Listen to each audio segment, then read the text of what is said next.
Okay, I think we're ready to call to order the 52nd public meeting of the Massachusetts Gaming Commission on February 14th, 2013. Happy Valentine's Day to everybody. Start out with the approval of the minutes. Commissioner McHugh? Yes, I distributed the minutes yesterday, and I'm prepared to accept any corrections. There's one typographical error, but we picked that up. But if there's anything else that needs correction or changes. On page 5, the first full paragraph, right. I didn't quite understand that. The original idea was to post the redacted version of the application, I assume you meaning of everybody's applications, on the web for public review, and you recommended that we do that. I just didn't quite remember that. The first full paragraph. Let me just get to where you are. Starts out Commissioner McHugh. Yeah.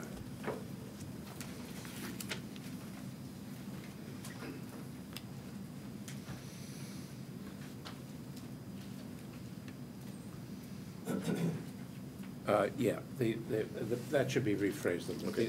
The idea was to post the redacted version of everybody's application on the website for all to see. And then the idea was to put that proposal out for public comment. Okay. There'll be an update on that later in this meeting. Right. But that's what that meant. And if it's unclear, I'll revise it. But that was the essence of what the discussion was. Well, so the bottom line was the commission agreed to discuss this further or something. That's right. Okay. That's well, right. I didn't quite, might reword it slightly, but right. I certainly get the drift. Anything else? On page 3, under the interview with the executive director candidate, I was thinking in the second paragraph, we allude to a second potential finalist. We did identify that person in public, so I see no reason why we can't include her name. Okay. It says 2 potential finalists, one of whom, insert the second name of the second finalist candidate. Okay. Anything else? That's good. Okay, hearing no other corrections, then I move that the minutes of the February 7th meeting as amended be approved. All in favor? Aye. Opposed? The ayes have it unanimously. Administration, first issue, as always, is the master schedule, and I don't think that we really have anything to talk about here. Everybody knows that we're working very hard on particularly on the speed of the slots license. There are a number of issues that are going to come up today. We've set September 1st as an aspirational deadline, but there are a number of issues we're going to talk about. But we are definitely going to move that up a little bit. So, it may not be September 1st, but it probably will be within a month or so thereafter. We are working on that, and I think everything else is pretty much as planned. That will have some ripple effect into the deadline for the casino, the Category 1 licenses as well, but for the time being, we're sticking with February to March of next year being the date that we would get the casino licenses. And I don't think there's anything else. We may have a detailed conversation about the process, particularly of the regs and the Category 2 license, maybe next week after Commissioner McHugh and Commissioner Zuniga and others have had a chance to work on these details. And also being mindful of what Ombudsman Ziemba has said about the amount of work that's required for surrounding communities and everything else. But beyond that, I don't think, you scroll down just for the heck of it, make sure that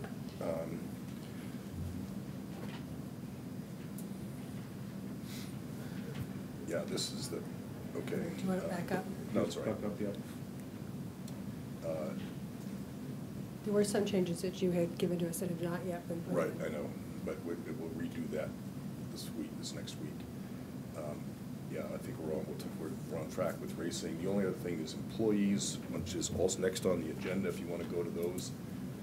We do have the Director of Workforce Development, Workforce Supplier and Diversity Development is well underway. We're interviewing now. We have a ad up for the Director of Licensing. That job has been posted, and we are still taking in candidates for the Director of Research and Problem Gaming. I have got Marlene Warner from the Mass Council to be a part of our interview team, as well as Joel Weissman, who used to be a senior researcher for Health and Human Services and now at Brigham and Women. So we've got great people to help us review all those resumes and interviewing. So beyond that, I think we're in good shape. License fee discussion. And anything else on schedule or any other issues? Okay. License fee discussion, Commissioner McHugh, are you going to? Sure, I'll tee it up.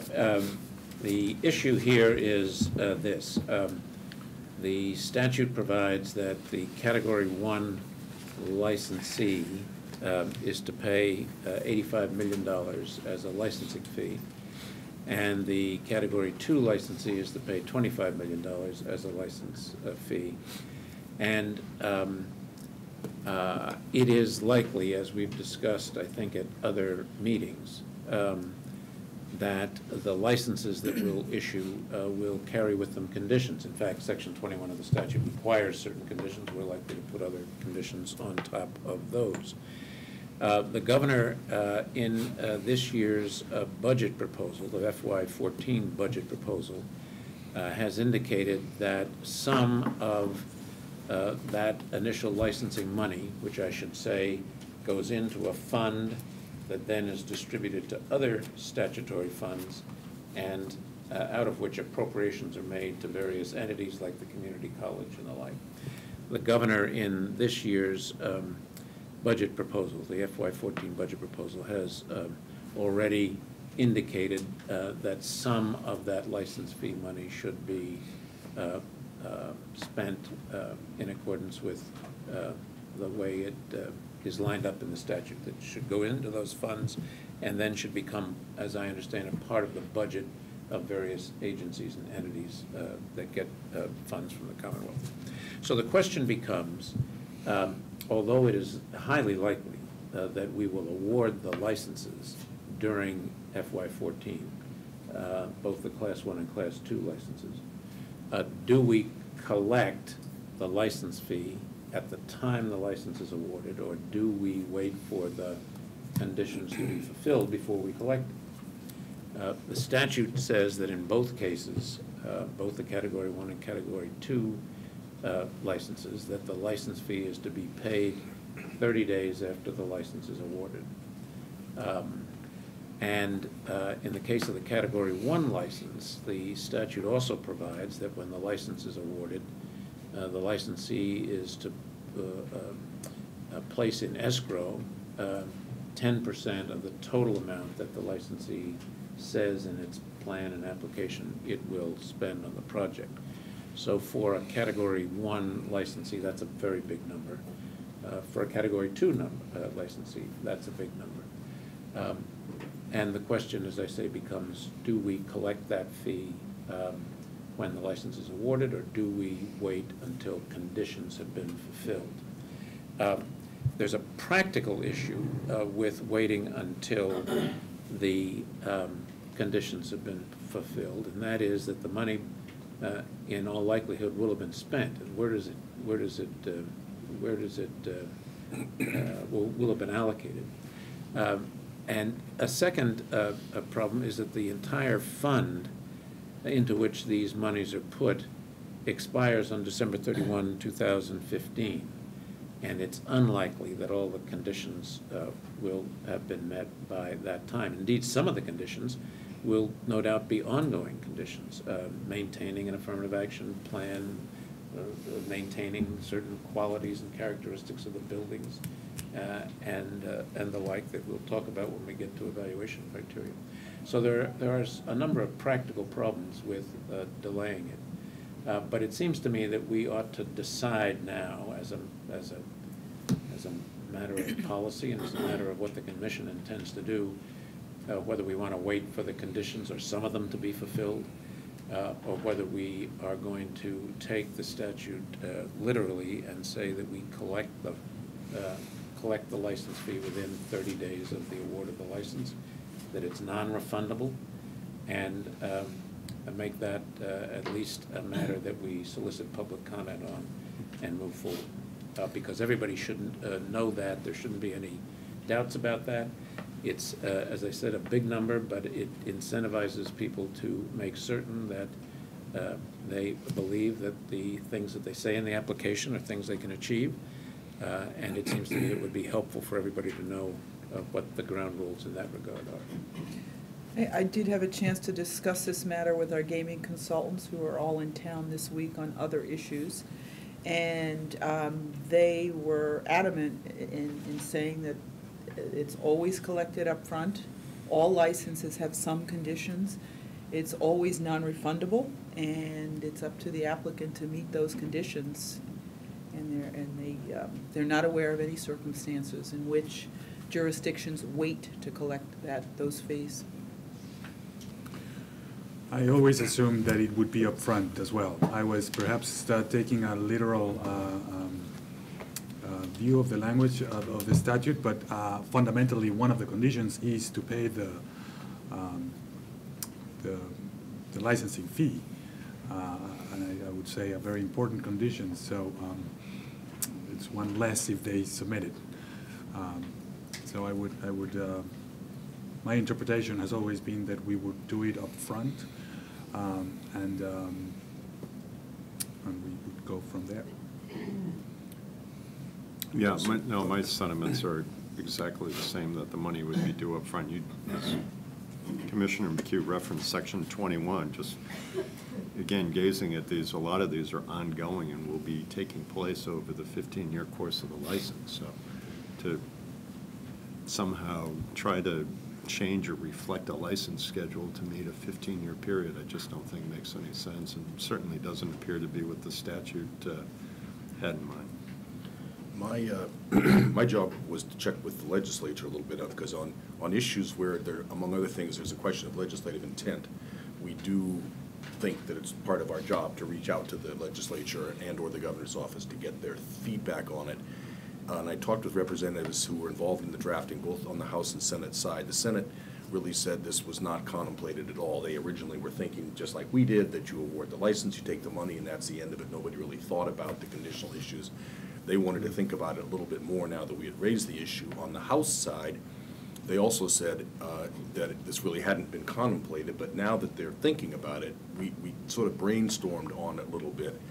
And this was just in the nature of brainstorming, so should only be taken as such from the House side. But there are two different kinds of conditions. One is conditions that are within the operator's control, like an affirmative action plan, like meeting your deadlines, like whatever.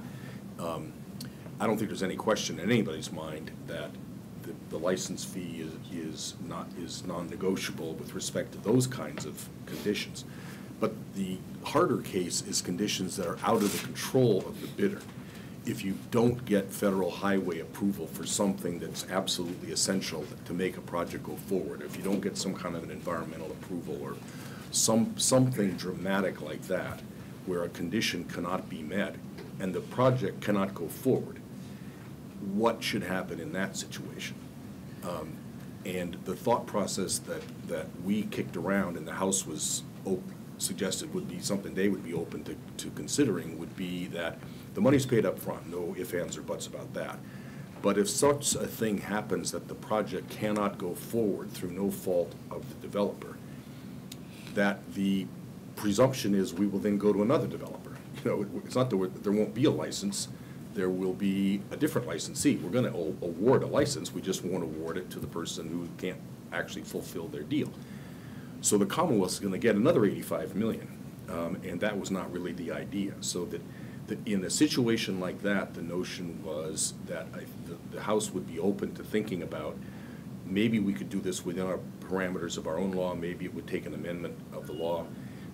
But to some kind of a situation that said in the event that happened, the Commonwealth, or the Commission has 18 months to return the money, and it will be returned upon receipt of the deposit, of the license fee from the successor licensee. Is it incumbent upon the applicant to have an assurance that these, whether it be a highway issue or an environmental issue, to have those assurances before they accept a license? I don't, from what we understand, John, you might be able to add to this, but it seems, from what I've heard from secretaries, is that it will not be possible for there to be definitive statements about certain kinds of approval, particularly environmental and traffic. Those are really the big ones. And there's always things that you never anticipated that come up, like a spotted owl or something, you know. Can I say, in a scenario like that, I think the other requirement elsewhere in the statute about a 1 year delay would probably kick in before something like this were to happen.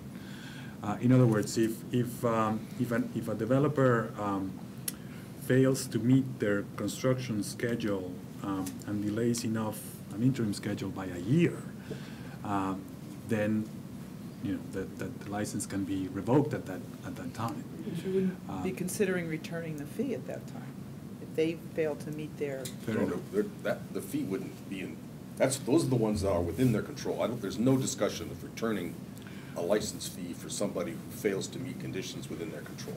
But the scenario that you outline is not going to be evident overnight.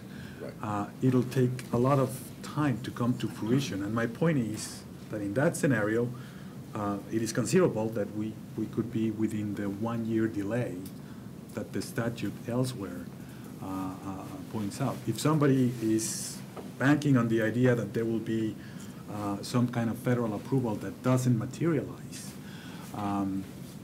it doesn't necessarily happen overnight. It would be perhaps after some period of time in which it becomes apparent they cannot meet their schedule.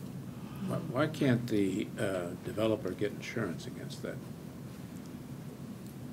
Against what he's talking about? No, or against a condition that is beyond their control, that torpedoes the project. Like a performance bond, I guess? I mean, if there's business interruption, I'm not sure that they can, but before we make a decision on that, it seems to me that's a factor that we ought to know the answer to. You can get business interruption insurance, you can get insurance about against almost any kind of a hazard, so long as it isn't something that's within your control. I mean, insurance is designed conceptually to deal with, particularly with the things over which you have no control. And it seems to me we ought to know whether or not this is an insurable problem before we make a decision, because if it is, then we're talking about a business expense that's far less, I would think, than $85 million or $25 million even. If they can't, then then we need to think about other proposals for things that are beyond their control. The other conversation I had with our gaming consultants was that there are always issues. Every project changes. For example, they think they can get a ramp, an exit off a highway. It turns out they cannot. So they have to change the entire project, which means a separate entrance, which means a roadway inside the complex. So it really is incumbent upon the applicant to have contingencies if they run into a problem. Environmental concerns have come up in many projects where they've had to move a building because there is some kind of a protected species. And they can't have the golf course. They have to move it to another part of the. So I think we have to be cautious about giving someone an opportunity to have money back because of something they anticipated doing, and then they can't do that, whether it be traffic, whether it be. But they're, again, they emphasize this is really incumbent upon the applicant to do their homework, to plan for these things and have a contingency plan if they do run into a roadblock. Well, I think that's all right, and I agree, and I think most developers, they're gonna be into this for a lot of money. If a problem comes up, they're gonna wanna do a workaround. There's always a million ways to skin a cat. The situation that we're talking about here is highly unlikely, I think, because there will be fallbacks. There's always a way around a problem.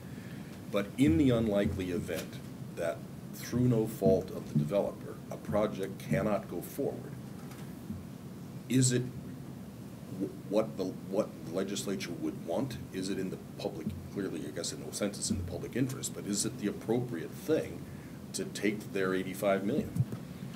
And as long as we're gonna get another 85 million, if the developer can't go forward for reasons beyond their control, genuinely, unlikely, but genuinely can't happen, we could have standards to assure that. It becomes a $85 million windfall to the Commonwealth, which is nice, but I'm not sure that's right. I mean, why, we're gonna get the 85 million, and the developer, was going forward in good faith, assume that's part of the condition. Well, but I would argue that in the event of something, however unlikely, like that happening, the benefits of the license would be delayed as well. So the Commonwealth would stand to lose through no fault of its own by having gone with assumptions that were perhaps in hindsight predicated on something faulty. So I think we may be just trying to determine something that is very hard to determine at this point, however unlikely, and we could always come back and revisit these, however, whatever circumstances. At the time, that's a at good the point. time. Yeah.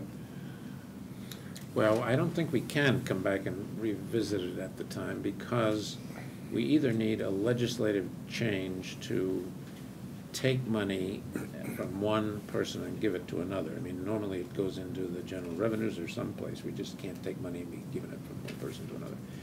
And secondly,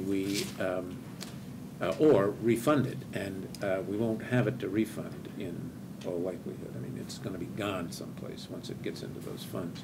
So it seems to me we don't have to decide it today, and in fact, it seems to me there are enough questions that we can't decide it today. But it's something, it seems to me, that we need to keep on the agenda and answer these questions and get, I think, some public comment and see what others think. There's another piece, and that is, Mr. Chairman, I'm not sure I share your visceral belief, I think it is at the moment at least, that we can create standards that are clear as to when this would kick in and when it wouldn't. You can always move, you can always redo almost anything, either by redesigning the way the ramps work, or moving the building slightly to get away from the burial ground, or whatever it is. And maybe that's requires a reopener for the host community agreement and even the surrounding community agreements. But to give somebody an out by saying it's now impossible, and then it seems to me we face the prospect of some real contests over that, that in and of themselves would not necessarily be in the public interest because of the delay it would take to resolve. Well, it's a totally fair point. I'm not, my mind is not made up on this, Yeah. and I think your point is a good one. If this caused say a 2-year delay, that would be 2 years of revenues that would have come to the Commonwealth, which is, could easily be $100 million, which is more than the 85, so I think that's a legitimate point. I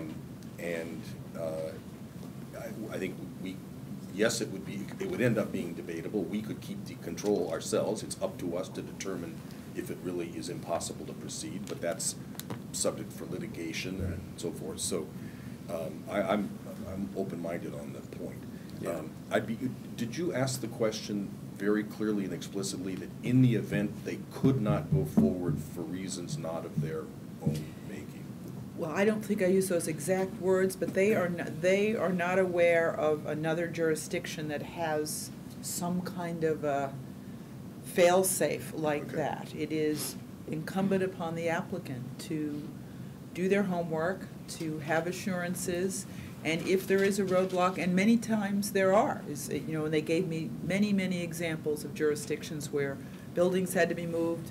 The original draft called for an exit. They were not able to obtain that from, the traffic folks, the highway safety, or rather the highway, federal highway folks, so they changed their plans and changed the entrance to the building. And they did give me an example of a licensee that was awarded that could not move forward with their project, and they lost the $50 million. And they awarded that license to another licensee, so they had the 50, and then they had another 50. So, again, they were pretty adamant about the fact that this is the applicant's responsibility. Okay, well, I would also expect, as we've heard discussed by the folks of the MIPA process, that an ENF certificate, John will correct me if I'm wrong, ENF certificate will certainly outline, hopefully far in advance of us awarding a license, where those major environmental hurdles, traffic hurdles, anything else may come up, that it would at least flag us as we'd consider the license application, whether to grant that award. But yeah. Okay, well, I think, pretty sure I know what the opinion will be of the developers on this topic, but I think getting anybody's views out there on this is, you sort of see the way we're thinking about this, and if anybody's got constructive ideas about this issue or case studies or anything else that would be helpful to us, I hope you'll please submit it, and we'll readdress this. Give it a week. Is that? Give it a week or so. I'd give it 2 weeks, Mr. Chairman. Okay. I mean, there's the usual divide. Right. But I think this, it really would be helpful to get a wide range of comment, and also to do some more research on our own as to what else has gone on in other places. Okay. So we'll revisit this in 2 weeks and look for comment from anybody who's got comments to make. Anything else? Administration, license fee, thank you. Public education information, Ombudsman Ziemba. Thank you, Mr. Chairman. We received about 20 to 25 comments on the surrounding communities definition by the deadline that just passed on on Monday. We're taking a look at those comments and trying to see if there is any need for amendment on our current draft. One thing that we're taking a look at is how the protocols and procedures for resolving disputes between surrounding communities and applicants after our application would have implications on this definition and the timetables that might be associated with resolving those disputes. And we're working on that right now.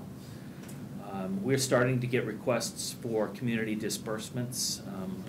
I think I'm going to receive one of the first official requests in a matter of a day or so. We'll begin to process those requests as they come in. And one thing, as always, I continue to have conversations with applicants and communities on a number of different issues. One thing that I wanted to bring to your attention is, as we get into some of the questions on the evaluation criteria, one of the comments that I received was that when we are taking a look at all of our policies and procedures, that we should be mindful that there are differences between Category 1 and Category 2 licenses. And to the extent that we need to take that into account when we evaluate our policies, that was a recommendation that we do so. It's sometimes difficult to figure out exactly how that would have an impact on a particular policy, but Yeah, because I couldn't, you raised this, if you think about, these are the categories that Commissioner McHugh came up with, the major categories, and the application of the criteria will be different. You know, the amount of jobs will be fewer, Correct. the money will be fewer, Yep. the related amenities will be fewer, that, you know, it's a different, but I'm not sure the criteria change. And in the context of another slots application, you know, I'm not sure. I don't. They could have an impact on weighting of different factors. And one of the examples that I used in my conversation was going along with lines what you just said. When we're taking a look at, for example, surrounding community impacts, what we value or what we look at are the actual impacts that are received. So in many regards, our criteria already take into account the differences between the different types of facilities where by necessity it is likely that the Category 2 facilities will have less of an impact from a traffic and some of these other criteria. So, but I think it's still a good point that as we go forward, as we're evaluating different criteria, different policies, that at least in the back of our mind, when we're taking a look at putting out these policies, that we consider whether or not they need to be further tweaked pursuant to the two different categories. Yeah, well, that's a good point, I agree. Thank you, that's all I have. But just where I are, have a question. sorry, yeah. No, go ahead. Where are you, the surrounding, we got to put a pile of stuff on surrounding communities. Yeah. And where are we in that? So we're taking a look at those comments. I've done a preliminary look at them. I originally thought that we would be able to put the definition before you for consideration next Thursday, but I think it probably needs a little bit more work.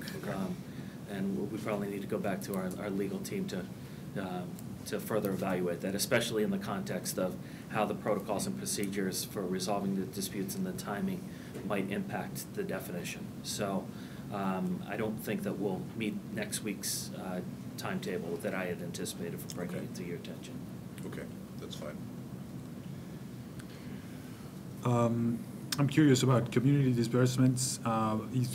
Does it happen to be a host or a surrounding community that are starting to request?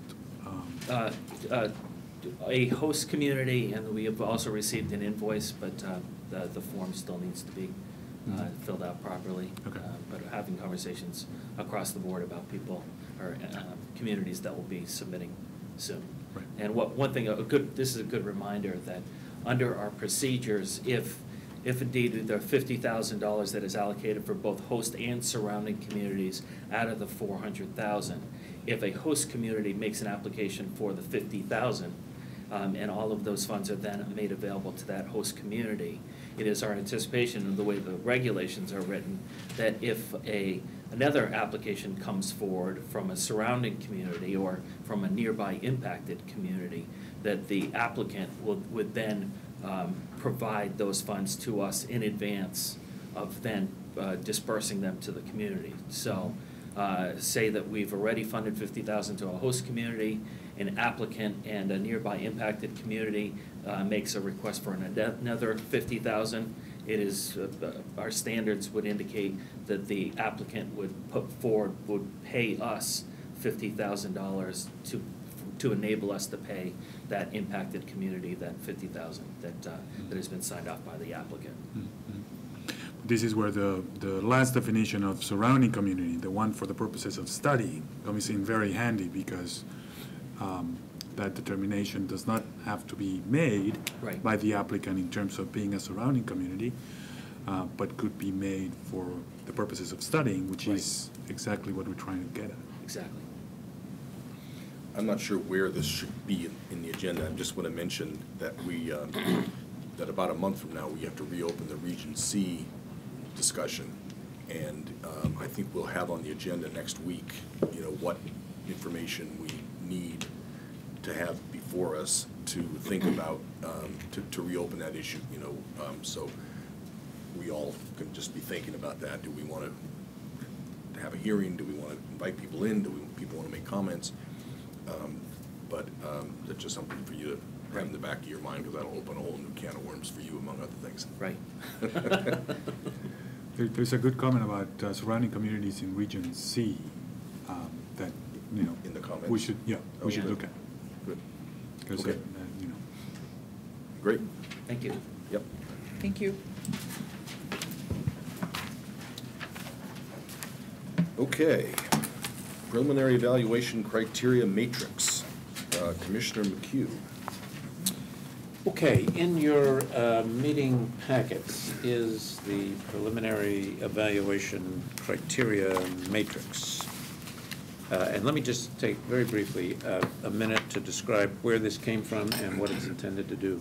And then we can get into a discussion of the criteria, the organization, everything, because this is really meant as a discussion starter, not as an endpoint. And I'm sure we'll want to get some public comment on this and really think this through before we get there. The question here is, what criteria are we going to use to evaluate the applications for the Category 1 and Category 2 licenses when we finally get the applications? This matrix is designed to lay those out, what the criteria will be.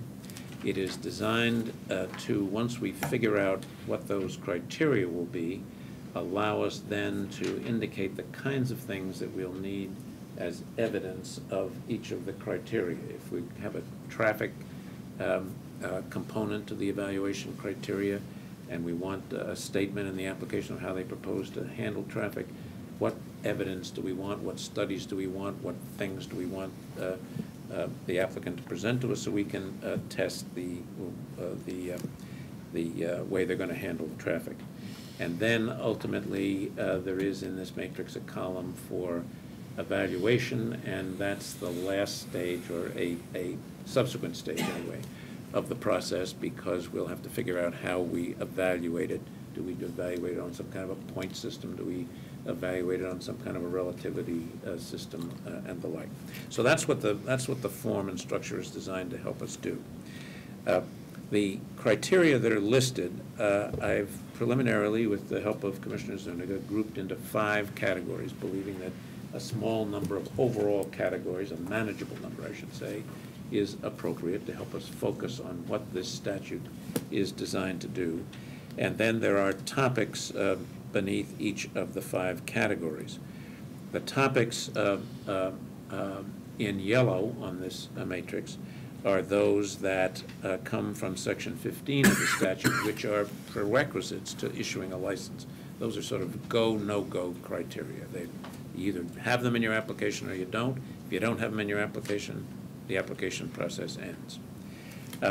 The other, the orange or red or whatever that color is, criteria Actually, I come think it's from pink. Pink. I think it's Pink, magenta. yeah.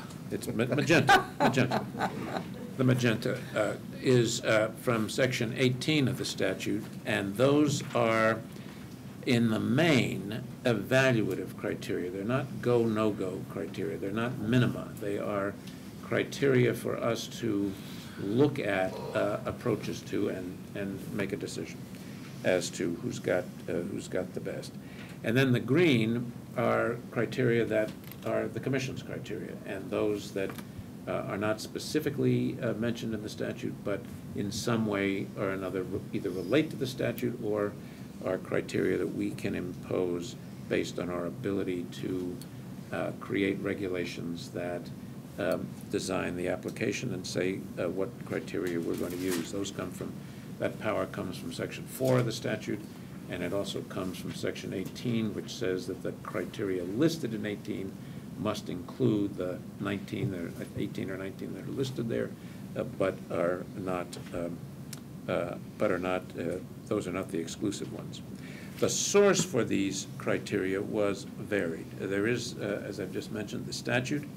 I looked at the applications for casino licenses that are used in Pennsylvania, Missouri, Louisiana, the ones that are now being used in Philadelphia, and the ones that are used in Springfield, where they have run through not only the criteria, but the evidence for the various criteria in a comprehensive fashion.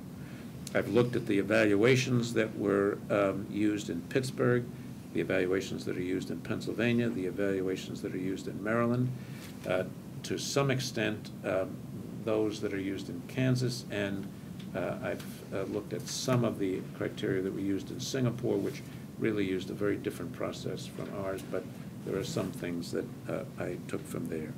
I've looked at the strategic plan and the recommendations of our consultants and the references our consultants made to other studies and the objectives the consultants in their strategic plan said we ought to try to achieve in creating our evaluation criteria. And finally, I looked at a draft of an AIA white paper that is so far as the text is concerned, essentially finished, but will be published with some graphics later on and available for public dissemination. So those are the sources. These are the results, and I think that is really all I need to do to provide a background where we are and how this got here.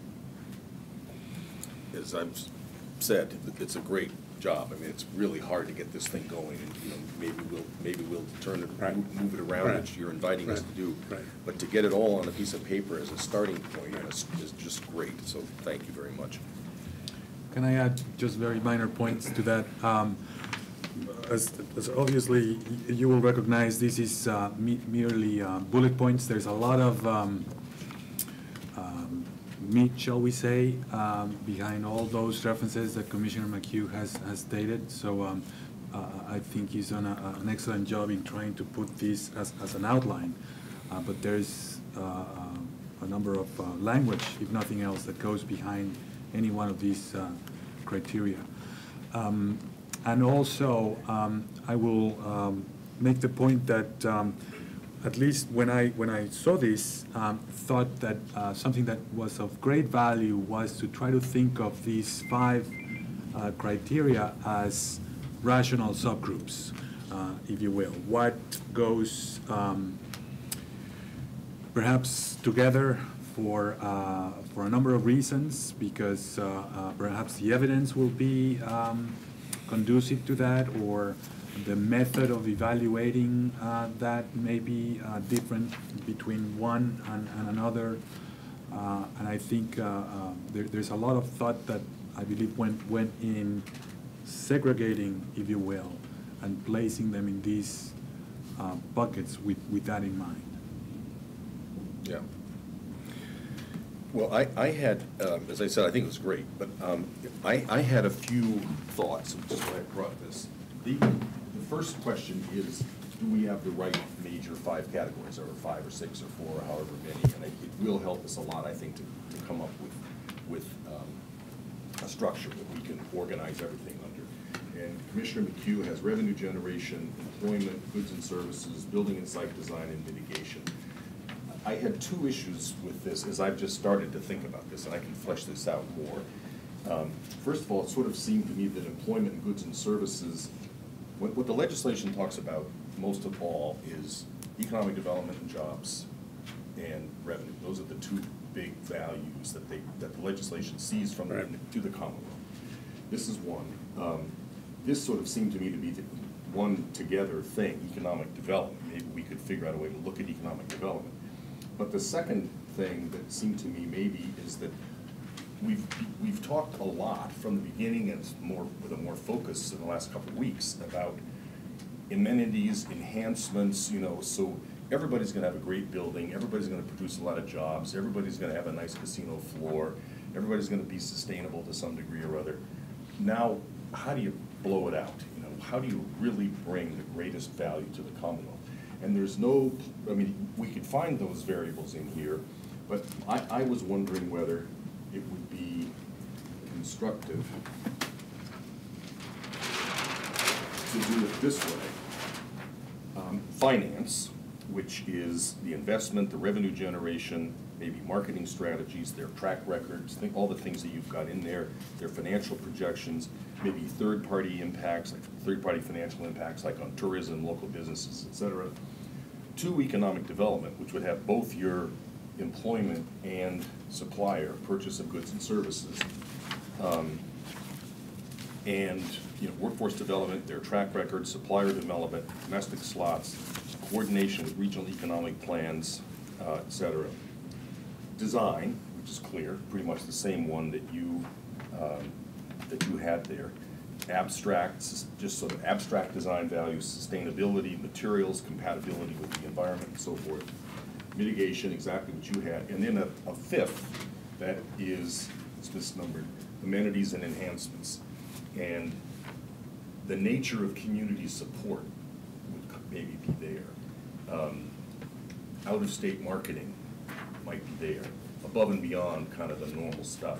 Collaboration with related industries. Do they do something with our higher education or something? Other attractions, you know, water slides or museums or whatever. Community enhancements. How are they investing in the community in other ways? So I don't know whether that, you know, is better or not. We all have our own ideas, but that was it. a suggestion. Yeah, let me respond by saying that's an intriguing idea. The thing that concerned me about this current draft fell into two categories. One, I thought category 3 was weak. I didn't think that I really Building and site, covered. building and site design? No, purchase of goods and services. Oh, okay, yeah. And combining that with an economic development and putting that into that mode is a shift in, not only a shift in categorization, but may help to flesh that out and give it some more substance. But overall, the thing that I felt about this matrix, it was as far as I could get by myself and with Commissioner Zuniga's help, as far as the two of us could get, was that it didn't have this kind of thing that I think really fits into category 6. It didn't have, for want of a better word, didn't have the pop or the oomph that 5. Oh, yeah. And it seems to me that's a real opportunity for us to think through some things that would give it that oomph and really help us realize the intangible components of what the statute is designed to do. And many of those will fall into other categories, Yeah, but they're best thought of. Right, the lines are right. imperfect. Right. Yeah. Right. But I think we do, if doing something like this, Right. and we've been talking about this, and Right. if people have been listening, they're hearing what we're saying, but Right. set it up like this really emphasizes that we Right. want you to think outside the box here. There's the Right. box, and all the things that are in the box are the first 4, and we want those to be absolute first class, all right? Right. You don't Right. get here if you don't do that. Right. But Right. then there's outside the box, Right. And that's number 5. I had also thought of, outside of the 5 criteria that we had, and it could also fit in that last one, a notion of balance, balance. Whether we may find ourselves with the largest generates the most revenues and the most jobs, but there could be a holistic place, or a place for the commission to look at things holistically, and perhaps that's what we mean when we say oomph or unique, or balance, or meeting the spirit of the legislation, meeting the mission of the commission, or all of the intangibles, if you will, could be this other category. Right.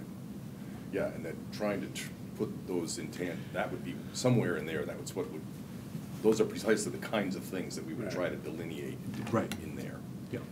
I mean, again, I'm coming from, it's going to be a lot more straightforward to evaluate all things finance, because we could model, we could use discount rates, we could have our experts, question and validate assumptions, best case, worst case scenario, etc. Whereas there will be a place for intangibles, I guess, and I'd say fit in one category. How do we collectively, I mean, 1 through 4, rejiggering and maybe tweaking and the like, is fairly easy to do. What's the best way to go about working on 5 and enhancing the others that we've already got? Well, Go ahead. Well, I mean, we've laid out those 4, what we hope are thought-provoking questions. I mean, putting those out for broader public dissemination may give us some feedback that will lend itself some answers to amenities and enhancements under number 5. But I want to go back, if I can, just for a second. I mean, you look at amenities and enhancement, as you just alluded to, it kind of has some blurred connections to finance, economic development, and design. no question. And you may, under 1 through 3, look for amenities and enhancements, and maybe even broadening that to include, for lack of a better terminology, unique business strategies. That's the tourism partnerships. That's the, how we're recapturing the international visitor. I mean, everything, again, those 4 questions, Mr. Chairman, you pulled together, kind of is going to be more than just bricks and mortar uniqueness. It's going to be how they operate uniqueness that really is going to draw more people and generate more revenue and kind of fall into the top 2 categories. Yeah, no, that's good. I think that it's just sort of an iterative process. I've got, I could take a crack at, this slight reordering and flesh it out, with a slightly different sequence of stuff and add in a few things. And then I think we should post your version and let people look at it and give us comments. And then over the next week or two, let's say. Anticipating, huh? Right. Come to a conclusion. I mean, it's. Okay. I think we've got pretty much all the variables on there. There's some expression issues and articulation issues and organizational issues, but I think we finally have all the pieces in front of us. Right. I do want to just mention. Can I pick up on something Yeah. that perhaps Commissioner McHugh alluded by one of his comments when he was referring to the prior 3 being weak or weaker than the others. As we contemplate the notion of relative importance or relative weight, whether we assign that by some scoring mechanism or some comparative mechanism, whatever we may end up doing. I suppose part of the intent is to have them equally weighted. Is that the conversation that I hear?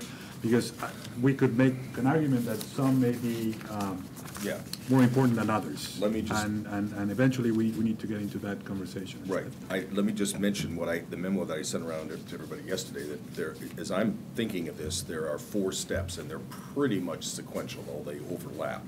Number 1 is to identify the evaluation criteria, which is going to be based on Commissioner McHugh's memo, and from that, we're going to have to write an application form itself. 2 is develop a weighting mechanism for those criteria. Is it 20%, 20%, 20%? Is it objective, subjective, whatever? And we've begun to sort of think about that. Once the criteria are pretty clear, approximately clear, then I think we can start talking about what is the weighting mechanism. 3 is to design and describe the process or the workflow. Okay, this is going to be a huge job. You're going to get these massive packages of stuff, and whose desk is it going to go to? Who's going to evaluate what? What's the process and timeline going to be?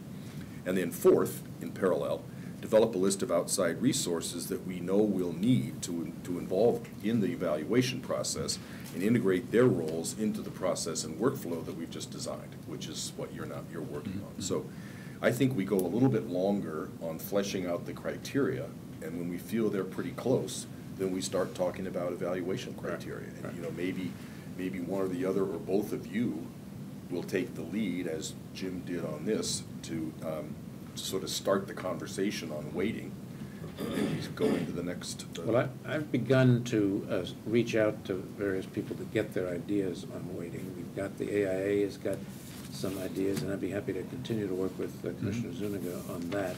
It seems to me that the weighting need not necessarily be the same, and the way we process them need not be the same for each criterion. Other states have done it different ways for different parts. So I think that flow it makes sense, and as soon as we get this done, I think we'll be in a position then to make some recommendations about that.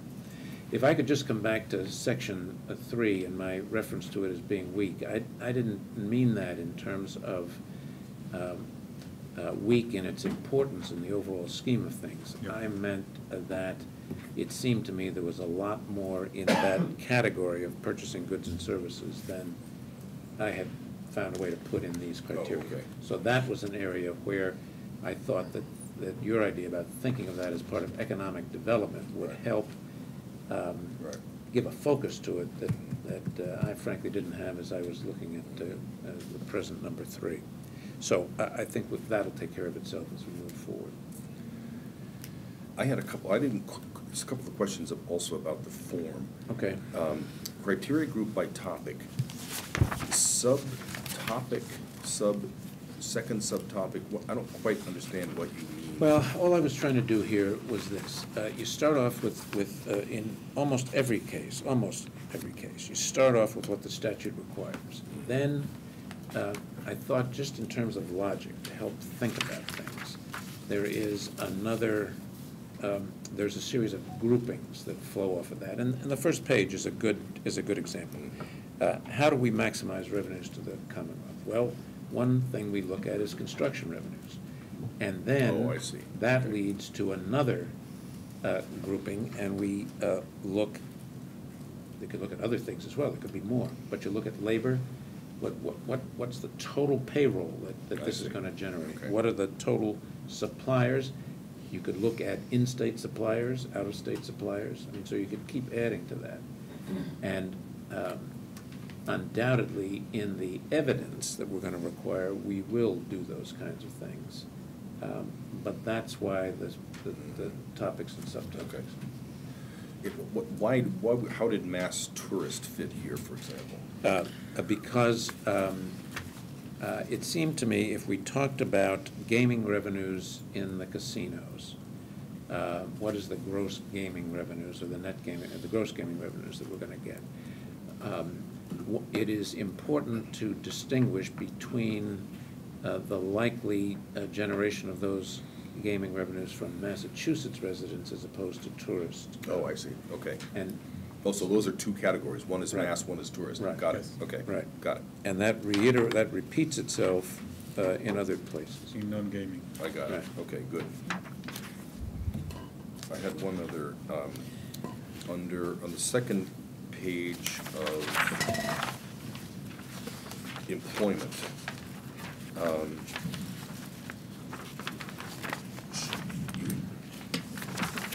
It starts out with 18, have contracts and support Right. from organized labor. Then it Right. has show total investment in the facility and infrastructure and completed economic studies. Why did those fit there, as opposed to like more on the revenue side? That's interesting because I underlined that in my own copy as something that needed a little further Okay. work. Right, fine. So I've flagged that for Okay, all right. something as I was going through it today that's a Well, little this- imprecise. I remember the particular section in the in the statute about studies, is a catch-all, but it's under a subsection relative to labor. Right. So Oh. It may just have fallen there. but yeah, it may have maybe just go been somewhere falling in else. there, Yeah, but right. it goes, Right.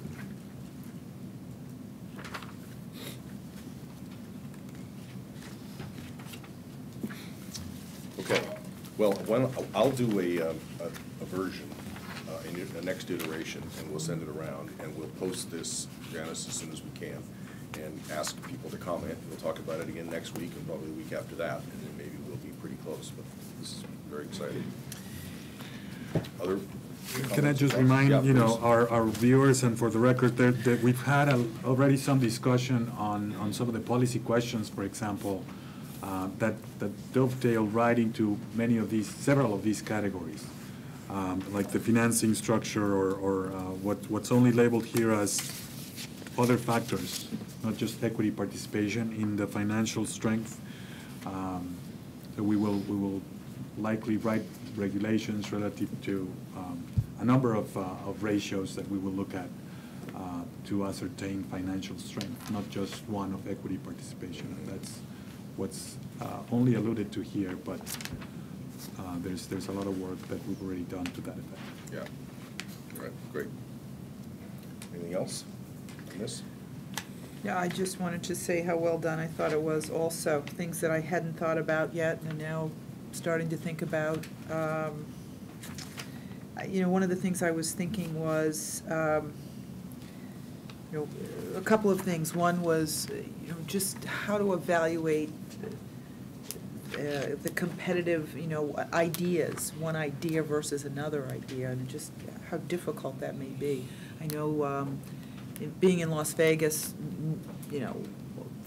someone will come up with a new idea that's very, very, for example, you know, one of the casinos was really catering to the Asian market and had changed their whole floor plan to incorporate games that are not typically played in this country, and how successful they were with that piece, that change, and just how we evaluated and we were able to determine, you know, an idea like that, for example, and someone that thinks of something that someone else doesn't have in their plan, and where we incorporate it. And the other piece would be, and I see it fitting in a number of areas, but I'm just not sure how someone may be successful at saying, hey, this will attract folks from out of state, maybe bringing people in that maybe at some of the neighboring casinos now, or a plan that, those kinds of little nuances that I'm just not, I see them fitting in, but I'm just not sure. Does it fall in that fifth category, sort of? Is it that kind of thing, sort of? Yeah, maybe it's an Outside- enhancement. it's Maybe it outside is, the it's, box yes, special, it is, yeah, yes. above and beyond. Yes, an enhanced, some kind of an idea that just doesn't fit anywhere Right. else, but Right. may really make the difference in one plan being, and to get back to Commissioner Zuniga's point about bigger, I think the experience in Atlantic City anyway is that bigger always didn't necessarily generate more revenue, the bigger the facility. Right. So it is, Yeah. it just brings a lot of questions, Well, the things we have to think Commissioner about. Stebbins, just one second, Commissioner Stebbins talked about some category in here, maybe number 5 would be added, this would be added, or be labeled unique business and marketing strategies, and that's kind of what you're talking about Yes, too. it you know, is. so maybe- Yes. Maybe the word, maybe uniqueness, amenities and enhancements. Yes. You know, are. On the other hand, and I agree with that point, but on the other hand, at least some of what you're referring to is perhaps incorporated here as part 1, at the end of page 2, in all things business plan. If they're catering to a particular group or groups, or if they're if most of their revenues come from following certain tactics and marketing, that would have and reflect itself in the revenues that they project and can be ascertained. I At think least you're part of it. correct about that. At That's least part of another it. category where you could kind of demonstrate something unique. Right. Under, you have the column required evidence, and I think it's at the end of number 2 where you talk about have contracts with support from organized labor, and under a subtopic you have history of labor relations over the last 10 years. Are we comfortable in assuming that, considering the applicants we know are in the mix, some of these entities have a track record, and putting in that required evidence category, what's been your track record? Not only your forecast for this new site, but, you know, if you go back to, you know, employment opportunities, something I'd like to see is, you know, what's been your retention rate among employees? We don't want casinos to be a revolving door of people coming in, getting burned out, and quickly replaced. Is that what you considered information that you'd want to have in that kind of required evidence category? I don't think it necessarily is subscribed to every category, but it No, seems to me it'd be helpful information.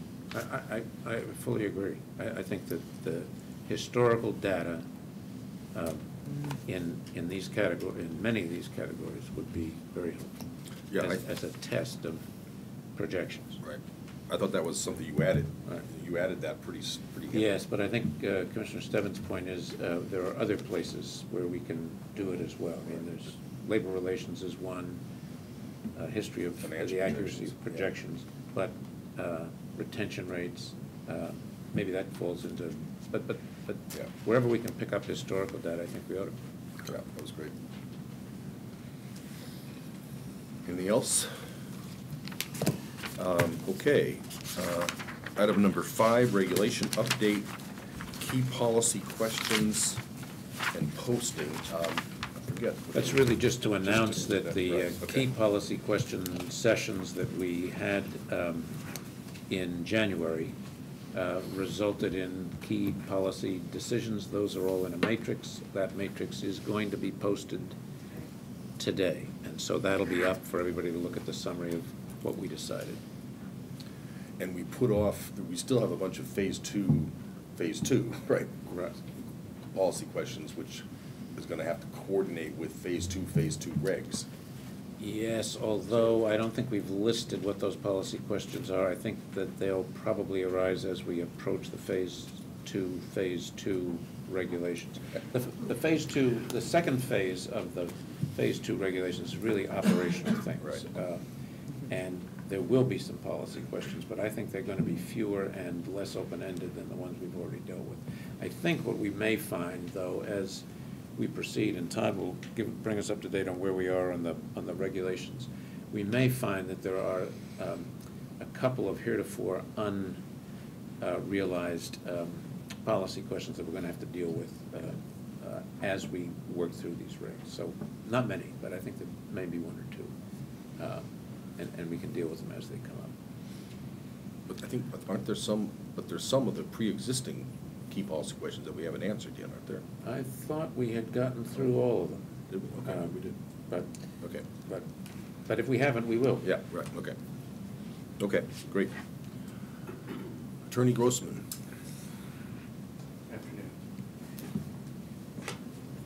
I think we're making substantial progress in the drafting of these regulations. At present, we have language actually put together in a great number of these sections that's in the process of being massaged, so we can bring it to you for review. And to that end, I would just make note of one alteration we made to the regulation grid that I emailed out to you last night. You'll see that on the chart, in the middle column, we've added a red part in which we identify internal target dates.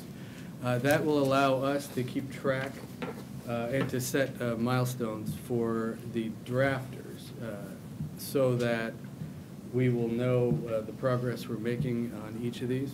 When I receive a copy of the provision, I'll change that into black, and I'll add the date. And then I'll take a look at it, we'll look at it internally, and forward it along to the commission for review. As you'll see, a number of the dates are coming up pretty soon. So we're hoping over the course of the next few weeks that we'll start to be able to send you some language to talk about in these public hearings, so we can make any changes with an eye towards gathering all of the draft language for a final review. And to that end, what I wanted to do was just discuss the overall plan really quickly. We've met internally with our staff and with the consultants to develop a plan. And I think where we are right now is that on March 12th, we are planning to all get together to make a final run-through of our projected draft language so that we can send it to the commission for a final, what I'll call a preliminary review, that is to approve it for purposes of moving it through the promulgation process. And we don't necessarily have to do this today, but what I'd ask that we start to think about is how the commission would like to sit down and look at the language. On March 14th, that would be your meeting date for that week. I would suggest that you'll probably need a good chunk of time to be able to go through the Phase 2 draft language in its entirety. So we should consider either starting the review that morning before the public meeting, or even scheduling a full day on the 15th or the 13th. However you feel would be best. I'm not certain the way that you might want to go through the language, whether it's line by line or just kind of in a general context. Keeping in mind, of course, that you will have seen all of this language before. It won't be the first time that you're sitting down to review this language. Much of it you'll have had an opportunity to review in these public settings. We'll have made whatever tweaks and adjustments that were recommended here. So by the time we sit down to review it in early to mid-March, it will be the second or even third time you're looking at some of this language. And of course, as I've noted a number of times, we'll be able to again adjust it after the public hearing. So I'd ask you just to think about how you would like to address the review process. If you're able to do it either the 13th, 14th, or 15th, that would keep us actually right on schedule and even allow us to potentially promulgate the Phase 2 regulations sooner than we had even projected.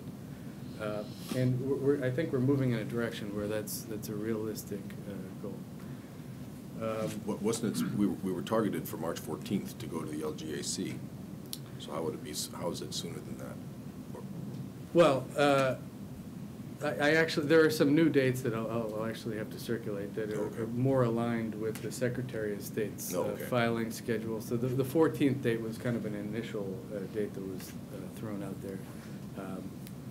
But it's in the ballpark anyway. Okay. But Well, if you do have changes in that, that should get onto that master chart, because that's the one that we think is driving us, so. right, and we're still consistent with that. The Yeah, dates are okay. just, you know, a few days here and there. Okay. So that's where we are with pretty much the entire process right now. And I'm happy to discuss any of these issues specifically or kind of individually if you'd like when we start getting the language out to you. Comments? Another color-coded chart. It's great. Which, well, I love. Now, Todd, when it's half of the language is in one color and the other half in another, that means two folks have responsibility? That's right. Okay. Did you come up with this? Came up with that all on my own. You yes. did. And you picked the colors as well. I did. I'm see. still reserving your color Oh, you. Right. for when we work you in there. Well, it's a great job. I mean, it's exactly what I, for one, was looking for, to track this out. And it's terrific, it's really, really helpful. In fact, you've got it all set up for all the rest of the regs that are coming too, is great. I think as far as how you want to handle the review process, why don't you just, talk about it with Commissioner McHugh, and you do it however you want to. If you think it's best to pick a day, let's pick a day, or I don't think we need to discuss it really. It's up, Okay. You just tell us how you want to do it. I sense we should just pick a separate day.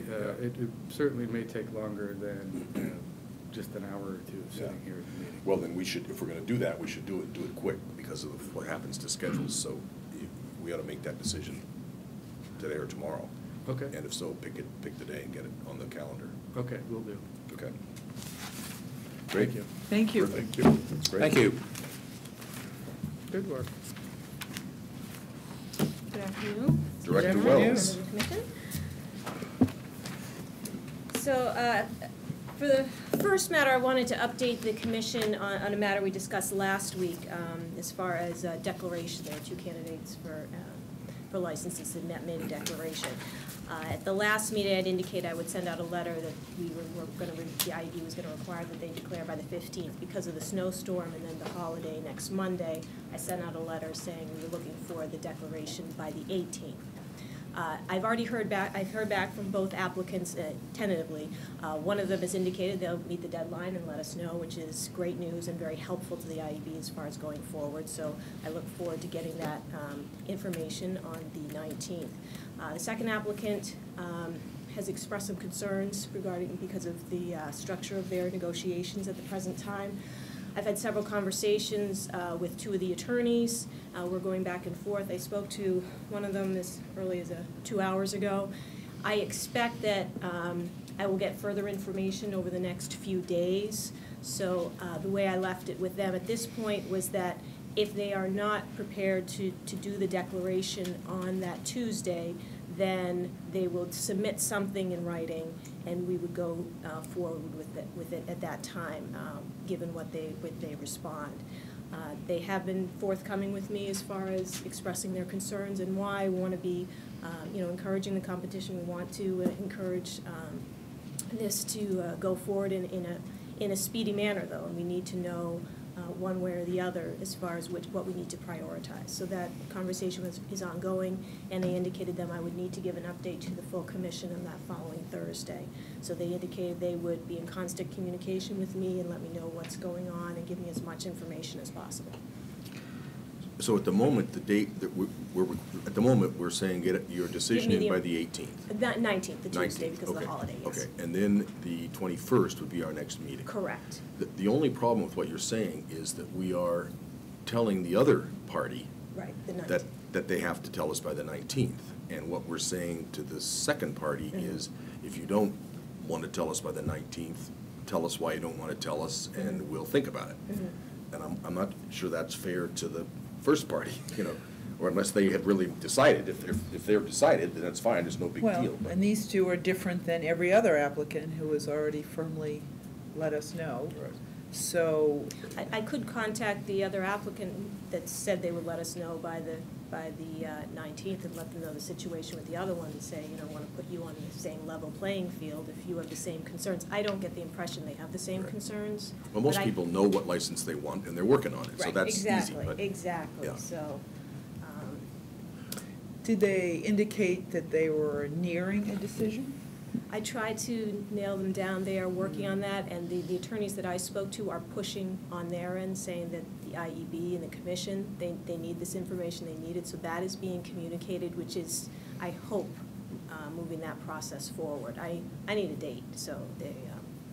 Is this the, you gave us this letter, right? That Yes, came yes, I on left that. behalf Yes, that's of the one, and I've had Mass Gaming conversations with Entertainment. Mass Gaming since then. Okay, because I think they raised some very legitimate points. Right, which you is know. why, Right. when I spoke to them, I said that, you know, that we should have ongoing conversation about this in the interest of fairness. Right, okay.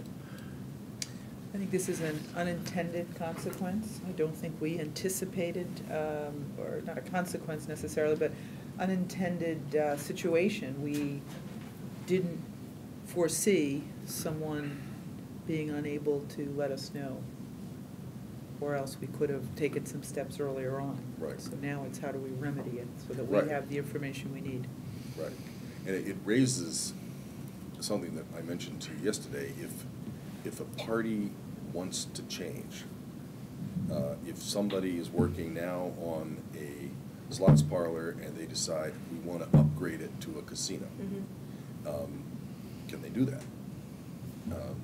Which, I don't know, we never talked about it, you know, so. But we didn't anticipate it. Well, I understand, that's happening a lot of times, things are, it's like conditional licenses, you know, as we get into this, New Hampshire will find this out too, you know, it's complicated, you know, to try to work these things through.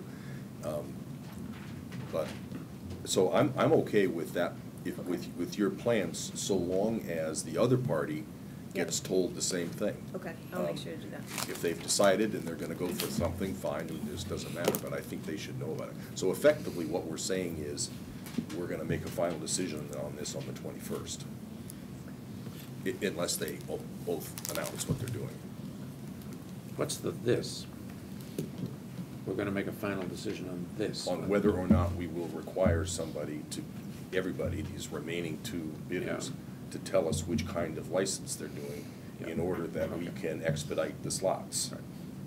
Okay. But as the letter writer says, you're trading off expediting the slots against some other benefits, and it's, you know, it's a fair. Yes, and it's a fair against some of point. the backdrop and against some of the Things we had said that before and we so forth. ourselves said. Right, yeah, I mean, I So, think. I mean, there are, that's right. So- Totally legitimate points, I Right, think, right. yeah. Okay. Okay, great. The investigation status report, all applications have been sent to the consultants, and the background investigations are continuing. I'm being updated on a regular basis, and the Massachusetts State Police is also involved in the investigatory process. So we are all working together, it's all moving forward. You know, I will update, you know, as that becomes appropriate right now. You know, I wouldn't give any details of the investigation, obviously. And then the third, the item that wanted to bring to your attention that we had talked about a little bit at the last meeting was the processing public records requests for copies of the applications, these redacted copies. I will point out that the The state police have reviewed the applications and then also the submitted redacted forms, which were to be in compliance with the specimen form, which was posted. What they found is that certain applicants have sort of over-redacted and certain applicants have under-redacted. So they have gone through this in a very painstaking manner. It's very labor-intensive, and have shown, you know, where the discrepancies lie in comparing it to what should be on there by the specimen form. So the proposed procedure for going forward with these public records requests, we would inform applicants of any discrepancies, so they would know where the issues were that we have discovered, so that they are aware of any concerns one way or the other. And then applicants who desire additional redactions beyond the specimen form would submit a written request to the commission. And that request, and my recommendation is that be reviewed by legal. I can work with, you know, the legal department in conjunction and help out in that process. Now, I think at this point it would make sense. I've spoken to Attorney Grossman. It would be appropriate, maybe at this meeting, if you deem it appropriate, the commission should probably delegate that authority to the legal department at this point. And then the legal department would make a determination based on the written request by the applicant. And then once the applicant would be notified of legal's determination, and then if the applicant is not satisfied with that determination, the applicant may appeal that to the full commission. And then part of the issue we need to sort of bring out and flesh out a little bit is the method of disclosure once this whole process is completed. This should take a little time, because I expect there will be some back and forth with some of the applicants, but that is still to be determined. I sent out notification to all the applicants that we were going to discuss this at the meeting today. If they had any comments at the meeting, I don't know if anyone here present at the meeting has any comments. We had also informed them they could submit comments to the email at the commission, the comments email, Mass Gaming Comments at State. And I think at least one has come in. I don't know if there's any more, but no final date has been set on that, because we've just done this notification within the last couple of days, and it seemed appropriate to have more time for individual applicants or interested parties from the public to make comments. So that's where we are with that whole process. So at this point, my recommendation is that the commission delegate the authority to legal to take the first crack at the requested additional redactions, and then we start the conversation about what we're going to do once we get these final versions of the redacted copies. Okay, so there's two questions. One is, will we permit further redactions than were on the original Yes. form? Yes. A, and B, how are we going to distribute the, if at all, how are we going to distribute them, how we make them available? Correct. When they are all completed, okay? Correct. Well, those are two questions. Isn't there a third question as to how we're going to deal with the either under redaction or over redaction on the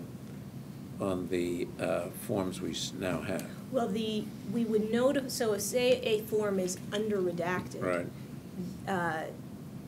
That, I think, that's a matter of letting them know you missed some things on these forms. Those things should be redacted. We should not be posting things online or Personal addresses, information, whatever. social security numbers. So that's part of the reason we had the state police go through this. We want to be extra careful. Even if an applicant made a mistake and let someone's social security number go through, we are double checking to make sure that doesn't happen.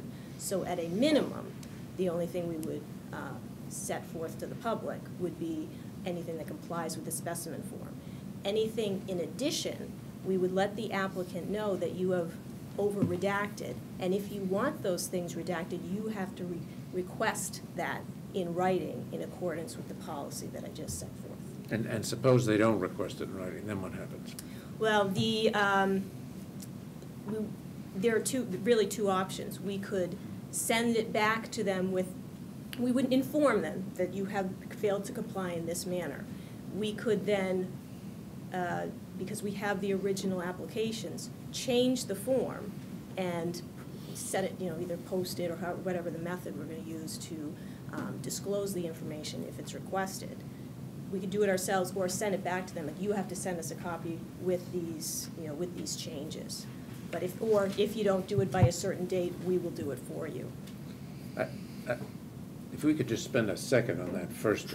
This is a hugely labor-intensive process, and at this point, You're talking about going through all the I'm forms going and checking. Yeah, through all the redacting. forms and redacting. This is a hugely labor-intensive process. And at this point, we have, as I understand it, a set of instructions that told people what they were supposed to do, a specimen form that showed them how to do what they were told to do, a letter telling them that we needed them to do what the instructions and the specimen form told them to do, and their response to all that still is in some cases wrong. Correct. It seems to me that as part of the, and now the question is, how do we correct that most expeditiously so we can get on with the business of letting the public know the parts that the public is entitled to know? And it seems to me that it may be that the most efficient way to do that is to do that ourselves. Yes. But if we do that ourselves, it also seems to me that at this point, it is fair to assess the costs of our processing, our labor costs, our time costs, our overhead costs, our everything else costs, against the applicants whose applications require correction.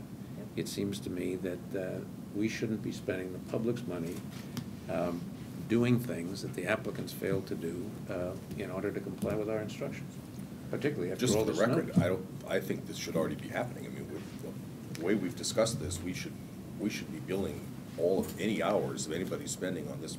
Anything having to do with the background process should be billed to the applicants already. So I totally agree with you, but I hope we're doing that already. To But a to great- cost it out separately, I think, is important, and I totally agree with Commissioner McHugh, and I absolutely want to commend the state police for we anticipated this, or we realized how much work this would be. They were good enough to send us additional troopers who, I'm sure, have never been asked to do work like this before, frankly, and they are doing it with enthusiasm and with attention to detail that I really, really credit them for. So I would agree that at this point, this is the third notification as to how to do this properly. And at some point, there should be a consequence, and the consequence Commissioner McHugh is talking about is, okay, we've asked you again, we've asked you a third time, and now here's the bill. Excuse me. Yeah, no, I couldn't agree more. To some degree, it's already happening. We will bill much of the resources being spent, but there's an opportunity cost that is really an issue here if we get delays, if we have to spend additional resources, maybe not right now, but tomorrow or later. That cost is additional, and we will assess it. Well, And in we'll many ways, quantify this it is and we'll assess slowing it. down the investigation, But that's because the those opportunity troopers are piece. here to investigate, and we're Yep. using them for work that should have Busy been work. handled properly in the first place. Right. Now, what about, so that's the, well, okay. What about the issue, are we comfortable with this plan of delegating to the Attorney Grossman, to the legal department, the threshold decision on whether or not, if I'm understanding this right, on whether we should permit further redaction, and then Attorney Grossman will make a threshold decision and bring it to us, or say to the... He would respond to the applicant. If they are unsatisfied with that, they would then have the right to appeal to the commission if they wanted to. But that means we're delegating to Attorney Grossman the ability to moderate our regs about what may and may not be redacted. No. Well, Are we no, ready to do that? not really, Mr. Oh, Chairman. okay. The current regulations do provide for a process Okay. under which people can ask for information to be redacted, information that presumptively would be public, and list the criteria that are to be employed by the commission in deciding that. The way the regulations are written, the commission decides those things. It's unwieldy, Director Wells is properly pointing out, for the commission to be deciding those things in the first instance. So the question is, do we delegate that to somebody? 80% of them, 90% of them, they'll be satisfied with it. The other 10%, they'll come to us and we'll have to make that decision applying those criteria. So I would support Director Wells' approach. I do as well. It's been working very well with other determinations that IEB has made. On behalf of the commission, we've empowered IEB to make certain determinations with always the ability to come to the full commission. It does expedite the process, and I know Attorney Grossman is very adept at checking with our gaming consultants, our legal consultants with regard to these matters. So I'm very confident that he will make good decisions, and that will keep the process moving. I wonder if I could just modify that a little bit and delegate to the director of the IEB the responsibility for making that decision, or to the IEB, knowing that the director will rely on the legal staff to make the appropriate, give the appropriate advice in close cases. I'm worried about now, particularly given the fact that this is remedial and it's late, us being in the middle of trying to write regulations and meet that regulation deadline, which is a labor-intensive task, putting another labor-intensive process in the hands of what now is a small legal staff, soon to expand, but at the moment a small legal staff. Director Wells, what do you think about that? I am happy to do whatever the commission desires. So I mean, I don't want to force something on you. No, I'm absolutely happy to do whatever. I think I need consult with Sure. legal because there are legal issues Yes, involved. yes, So of I course. think, our plan all along, I've spoken with Attorney Grossman, our plan all along was to work in tandem. So, Right. however, what the official designation is, Right. I don't think matters too much because I think Right. we'll be working together. Right.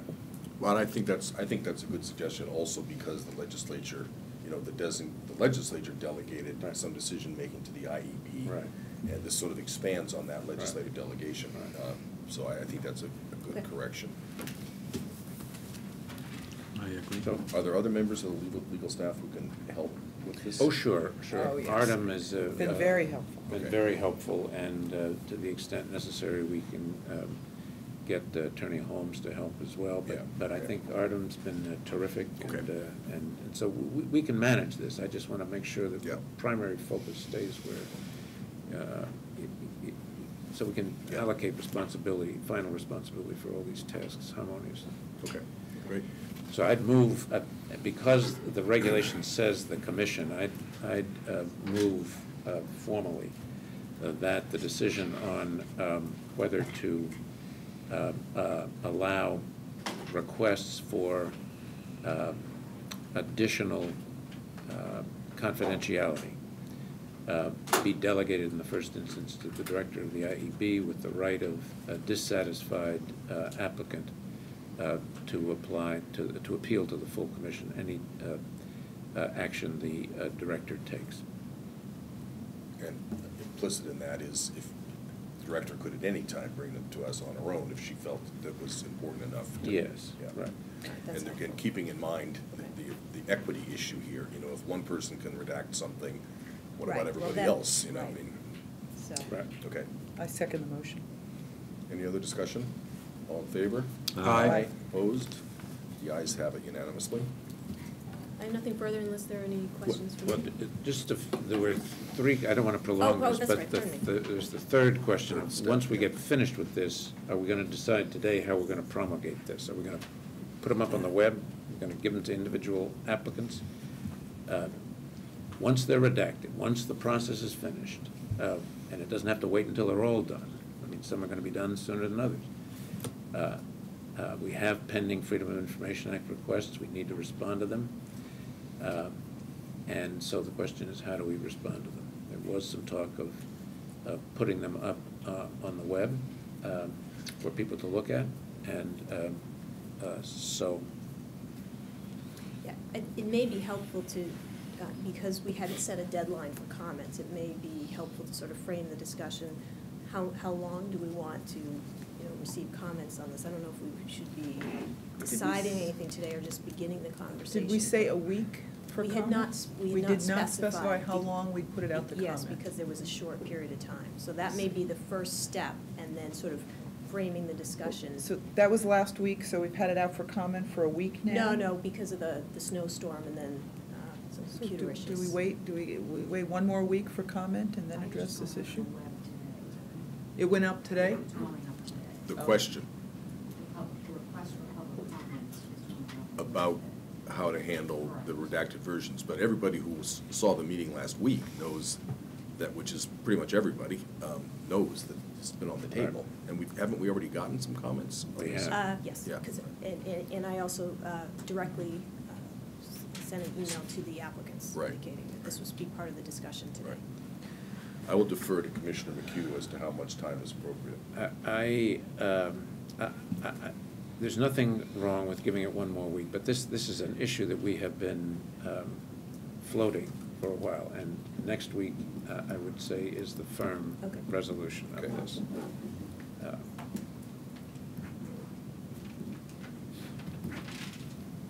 Okay. I didn't Anything- know if there, one thing we had mentioned, if there were any public comments, I don't know if there was. Did we invite people to I think speak? we Well, don't. they mentioned it, I don't think any. I hadn't Written heard anything. comments, I think, would be more Okay, appropriate. Right. Yeah. all right. Okay. Thank you, Okay, Director, and thank thank you you. for your hard work at learning all of these Yes. issues in a 2-week period Yeah, here. thank you. Thank you. Director Dernberger.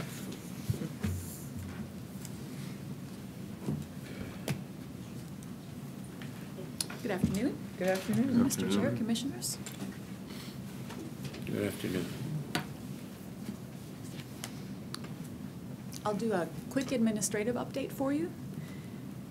Last week, I spoke with you about some difficulties in our IT abilities, and I'd like to report that we've had some tremendous success this week. We were able to send out the letter to Division of Local Services regarding the calculation of local aid payments. That went out today. We've been able to begin processing of payments to the Racing Stabilization Fund, so we're not 100% there, but we are operational. So that's very good news to report. We have a couple of new hires, administrative hires going through background. We've been conducting a number of seasonal employment interviews this week. And next week, I anticipate coming before you to make recommendations on our laboratory services, drug testing for the horse racing, the RFP, Great. as well as the auditing software, RFP. On the legislative review side, I have more update than discussion for you this week. We've come a long way, I think, since the draft report that we put before the commission back in January, and that appeared on the website. I think next week we're prepared to present a finalized version of our report and some statutory language to come before you. But we had this week a request from 2 significant stakeholders to have an additional opportunity to submit some advocacy documents, and we thought that was a reasonable request for 2 reasons. One is that 1 week delay does not push us back on our ultimate timetable, so it didn't affect that at all. But 2, the recommendations that we're going to make, we anticipate they're going to have significant effects on the industry, and we thought that to the extent that we can maximize the soundness of those recommendations, we should certainly do so. So that will be coming before you next week. What we have before us, what I'd like to say is that the Commission was tasked with reviewing the current parimutuel and simulcast laws in Chapters 128A and C for efficacy and need to change, as we've mentioned many times. And our conclusion is that while the current statutory scheme is effective in the literal sense of the word, there is a very real need to change when we look backward and when we look forward. Looking back, we have a very rich historical context that has informed these laws up to this point. The business model has changed significantly over the years, and the perpetual sunsetting of these provisions has at times significantly tested the patience of the stakeholders and, I'm assuming, the legislature alike. Right. So, That would be right. looking forward, we see on the horizon an entirely new environment. We see gaming monies being infused into racing. We see simulcasting licenses that are untethered to live racing licenses. And we've concluded that the need to change is absolute. So we look forward to presenting our report to you next week. We'd like to remind everybody that we have scheduled on February 25th the public hearing on our proposed changes to 205 CMR 3 and 4 as they pertain to the equine veterinary practices and medication rules. That's in this room at 1 o'clock, and the document is still available on the website for public comment. And that must be posted, obviously that's posted. I'll check on that. That the date is posted. Yeah, I'll check on that. Okay. Yep. Newspapers, I think there's a whole procedure for Yep. posting, okay. Yep. Yep. Great. Any questions? Was it kind of a little intrigue for next week's report Yeah, there? didn't mean it to be a teaser, but I did think it was important to let you know exactly where we were and why we weren't quite there with you today. Great. Thank you, Director. Thank you. Now, that hearing on the 25th is for the commission, right? It is, it's a public hearing. Yeah, no, I Yep. understand that, Yep. but it's for all of us. Yep. That's Oh. Monday, Oh, I didn't know that. Monday, the 25th. Okay. And what was the time? I'm One sure. 1 o'clock. Yeah, yeah. Is it, I assume, Janice, it's not posted, Whoever from the not- commission can make it, correct? We have to, it's a majority of the commission. We have to have a commission So it's meeting. it's official public meeting Right. of the, Yeah. of the Right. commission, right? Same way we did last time. I don't know whether it's on, just somebody to make sure that. I did send an email to Jamie earlier, in Okay. case that any of us forgot Okay. to All right. to schedule that, so Okay. she's, Great. I'm sure she's on it. Okay. Great. Anything else? No. Great. Thank you. No, thank you. Wow. Only 2:45.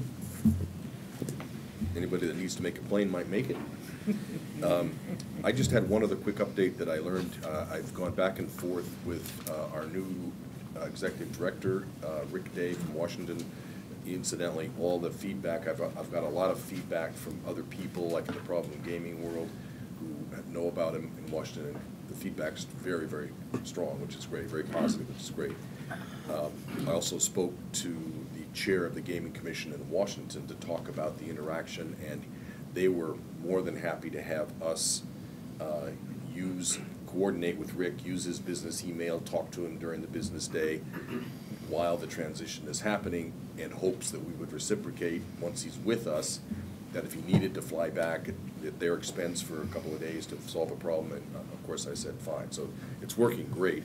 Luckily for Washington, Rick has a very strong deputy, which is a credit to his management skills, who they're so confident in that he will be nominated and elected probably as his replacement tomorrow. So Rick will plan to be here on March 18th for his first day. They're not going to come great. back. They're not going to come back between now and then. St. Patrick's Day. Oh, good point. Yeah. Well, no. Goodwill not Day exactly. It's out the day after, I'm sorry. Evacuation Day. St. Patrick's Day is the day Right. before. He'll get here and we'll all be So gone. evacuation day is a Suffolk County holiday. Is it still a holiday? No, it's not anymore. Oh, all right. Bummer. When's the parade, Janice? June.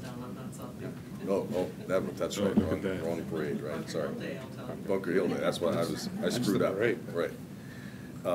So that's good news about Rick, and he's excited and so forth. Any other business? Do we have a motion to adjourn?